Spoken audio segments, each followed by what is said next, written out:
looks to save $1 million. That makes sense. So let's look at cost-benefit analysis. So instead of purchasing a vehicle from Million TT, which is probably a Prado and other vehicles are more expensive than, instead of protecting the lives of a soldier police who's trying to protect you and me, let's try to save money. Okay, so we put them in the back of a pickup, 4 of them on a patrol, and the 4 of them are killed. So it's to save $1 million, the 4 of them are killed, and the taxpayers now have to pay $4 million to pay to the spouse of those people because $1 million each. So to save $1 million, we could lose $4 million. It doesn't add up. So let's put it on the flip side. Let's assume that these things are bought, and again, we had this conversation the last time anyway, something about maintenance. So you buy these expensive vehicles, they're not maintained, and after a while, yeah, they protect them, but then... And I think that is what happened in the previous administration. Again, what is unfortunate, the previous administration in 2005, there was a boost in their budget that they were purchasing armored personnel carriers. 20 years ago, we had armored personnel carriers. So 20 years ago, when we had the use of armored personnel carriers, it was acceptable then. Now in the 21st century, with the concept of global terrorism, which makes it so critical worldwide to have these type of vehicles to protect the lives of our law enforcement officers. And it is amazing in this modern time, I'm hearing people in the media saying, well, let's save the money. Why do we waste money to protect soldiers and police officers from being killed? But then again, that is not important. Probably, well, it is important to me and to this country. But the fact is that then, because of poor maintenance, it was shut down. If you look what is happening now, never in the history of this country have you seen such high visibility of law enforcement officials, vehicles all over the country. That is not by accident. That is a fact. The reason being is that there's preventative maintenance of these vehicles. There's a proper system for accountability, measuring the performance, and making sure that each and every person who has the vehicle, it is not a matter of just handing over the vehicle. There's a proper preventative maintenance system to ensure that these vehicles are out. What happened for years gone by, hundreds of police vehicles were being acquired. There was no maintenance, and you're quite right. Different administration, different Minister of National Security. There are checks and balances, which is why you could go Arapita Avenue on a Friday night. You can go from Grand Bazaar onto South. Every 2 minutes, you're going to see a police vehicle because we are keeping them on the road because of good accountability, good management. All right, so you spoke earlier about other countries have been laughing at us because of how we are handling our security issues. When you met with these CARICOM heads of security, what was their approach to security, and how was that different from ours? Well, it's in IMPACT, the Caribbean Community Implementation Agency for Crime and Security. The head, Mr. Francis Forbes, he was actually the Commissioner of Police in Jamaica. Himself and all other ministers, they're really shocked to hear Trinidad and Tobago speak about armored personnel carriers like it is a luxury, like it is an expensive toy, like it's what fancy schmancy. It is very unfortunate. I mean, so would you find these things in smaller countries like, say, Grenada or Barbados? Yes, in fact, Jamaica, there was a demand for it as well. And again, you have to look at the threat assessment. Every other country in the world, it is something that is critical and it's mandatory for law enforcement officials. How can you go in a hostile environment and you're telling your police officers, go in the back of a pickup because we want to save $1 million? It is embarrassing, it is not disgusting to take people actually have such scant courtesy for the lives of the law enforcement officers. And if you don't care about a police officer being killed, that is your right. But look at it, if it is their kill, how can they protect you? And the concept of, as what Mr. Francis Forbes said, who was the previous Commissioner of Police, he said it seems that people in this country, they're misunderstanding that APC is not armed to go and drive over people. Without protecting the soldiers from being killed and the police officers, how can they protect you? If it is a hostile environment for you to say, similar to, say, a 1990 situation, how can they get in there, extract the persons, get them in the vehicle without them being killed if they are not protected? So regionally, what are we doing? Is there some sort of regional plan of action just in case there is some sort of terrorist attack? Let's say something happens in Barbados. Are we sending troops over there? Is there an agreement? What came out? Yes, okay. Well, from the meeting itself, there's a meeting with the commissioners of police and also the ministers of national security. And this was based on the recommendation by the Honorable Carmen Prasad Vicesa in her capacity as chair for security for CARICOM. Looking at the situation we have seen now with terrorism, it was important that we all get our heads together, not just in policing, but also the aspect of intelligence gathering. So the heads of all the intelligence units, they came together, the heads of all of police and the ministers of national security. There were 3 specific meetings. What we realized is that we cannot do what we have heard from other politicians dealing with terrorism. You cannot bury your head in the sand and hope that the problem goes away. Hence the value for when the Prime Minister decided to co-sign the UN resolution to combat terrorism. If that was not done, we will not be getting the information that we acquire from our international agencies. So we're going to start sharing more information with CARICOM, yes. Because we find that even in Trinidad, the right hand doesn't know what the left hand is doing sometimes, and we've had instances where they don't, the army doesn't know what the police do. So how are we going to do that with other countries now? And because one of the biggest recommendations was they actually took a page out of the book of Trinidad and Tobago through not the special anti-crime unit, for example, that was actually being competitive and taking away information and not sharing, but just the opposite. It was decided that they've seen the concept of the National Operations Center in Trinidad and Tobago that has proven to be very successful in crime reduction, in organizing that collaborative effort, that communicational platform between the different arms of law enforcement. The police, and now we have a situation now that the police will get real-time information from the SSA, the Coast Guard will get information immediately from the helicopter unit, and now because of that collaboration, we're getting that sharing of information and joint operation that has proven to be very successful, which played a very big part in last year being the lowest number of serious crimes in this country in 31 years. And now the region, they have decided, looking at the concept that we have seen of the model from the National Operations Center in Trinidad and Tobago, they intend to have similar systems of a National Operations Center. And by doing that, it will make it easier for information to be shared between the regions. Is any legislation needed to pass this? No. And again, it's the difference. With SORT, legislation was required because it was operational. It involved actual operations and persons being directed to go ahead in law enforcement policies and actual operational procedures. The National Operations Center is a communicational platform. That is what was lacking, that sense of collaboration and communication. So Special Branch can now get information immediately about someone of interest who might be entering the country. They can immediately contact, within seconds, the immigration persons, who can then contact all immigration officials at the airport.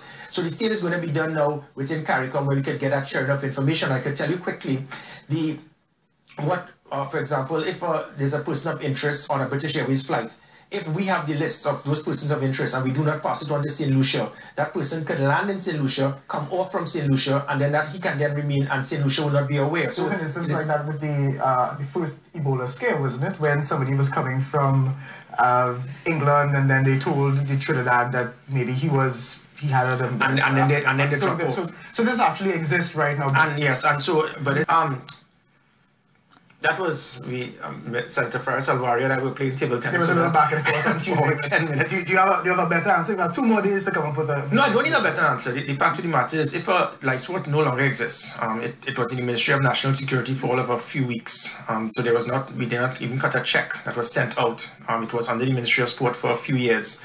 I was the one that, and again, I stated that at no time would I ever negotiate with terrorists or criminal elements. I was the one from day one, even when I was the National Security Advisor, and I continued to plug at the fact, based on the intelligence that I received, that there were problems in live sport. So it was investigated now. But which is what it is we did. We exposed it. Unlike other situations that we have seen in previous administrations, you cover it and you hope the problem goes away. I did not.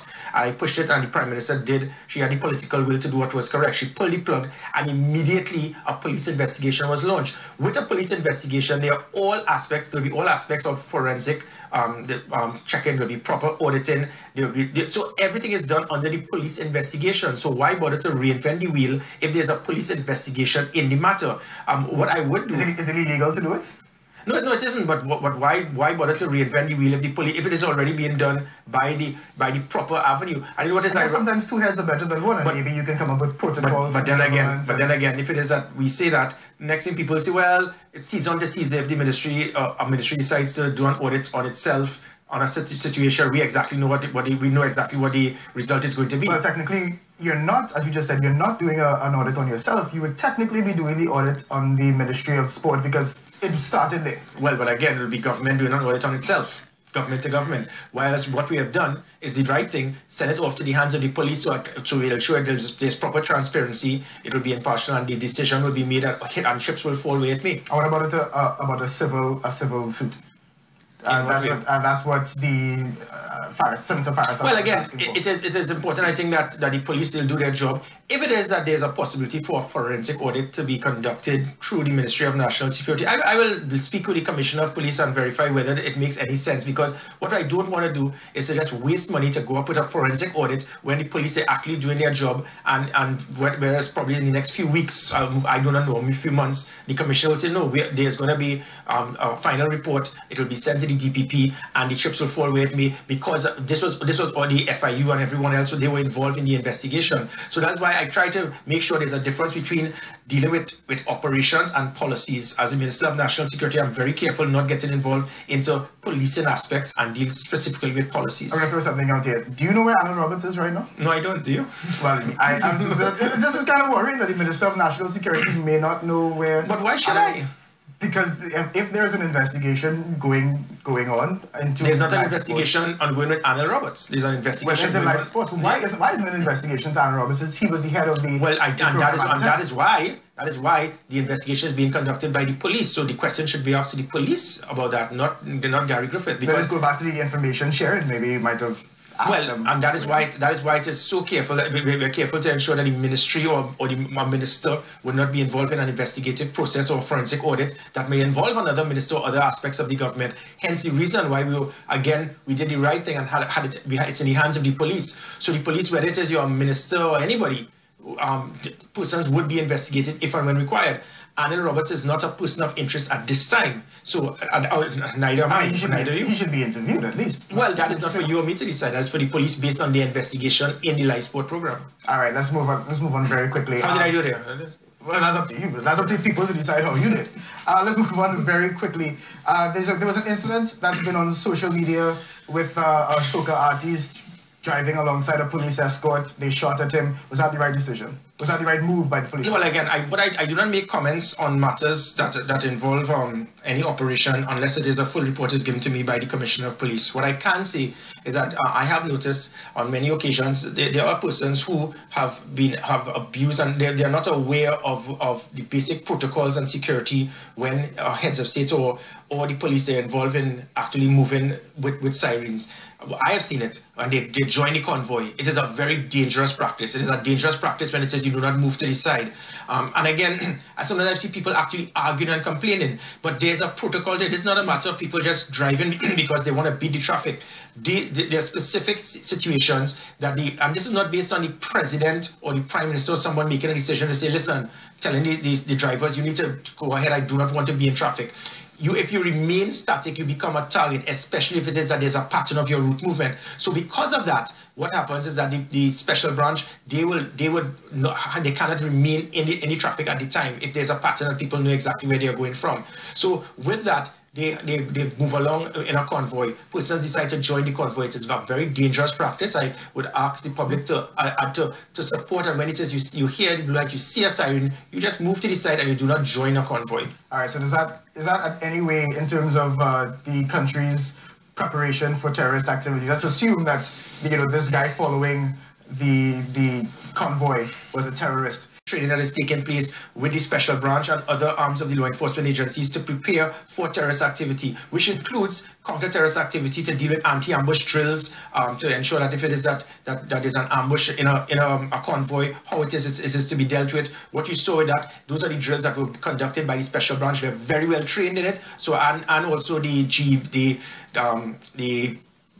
special forces from the defense force were also on these convoys. So I'll ask people to just respect them. There have been other things that we have done contrary to what people we have believed. Within the last 12 months, we have formed the Counter-Terrorist Intelligence Unit. We formed the National Operations Center. We formed the National Security Special Operation Group, which is a highly tactical trained team to deal with counter-terrorist activity and hostage negotiation. We have reignited the National Security Cooperation Agreement with Venezuela and Colombia. We have implemented a national security alert state, so it will escalate based on the threat assessment.